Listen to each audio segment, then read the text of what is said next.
তালের সিজনে তালের রেসিপি হবে না তা তো আর হয় না। কিন্তু সমস্যা হলো আমার বাসায় বাচ্চারা থেকে শুরু করে বড় ছোট সবাই তালের কোনো কিছুই পছন্দ করে না। কিন্তু আমিও ছাড়ছি না। তাল আমি খেয়ে ছাড়বো, তবে একটু ভিন্ন পদ্ধতিতে আর কি। তাই আমি তালের চপ করে নিয়েছি, তাতে সবাই মজা করে খেয়ে নিয়েছে।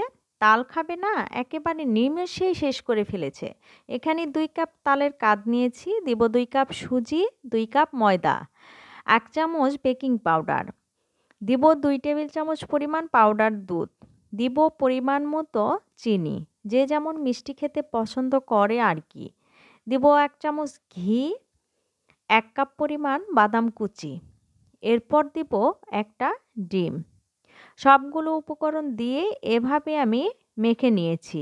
এভাবে ৩০ মিনিট রেখে দিতে হবে। ৩০ মিনিট পর ফ্রাই প্যানের তেল গরম হলে এভাবে চপের শেপে করে নিব। হাতে একটু ঘি বা তেল মেখে শেপগুলো কিন্তু করে নিতে হবে, তা না হলে হাতে লেগে যাবে। চুলার তাপ মিডিয়াম আঁচে রাখবো, আস্তে আস্তে চপগুলো ভেজে নিব। এক পাশ হলো অপর পাশ ভালো করে ভেজে নিব।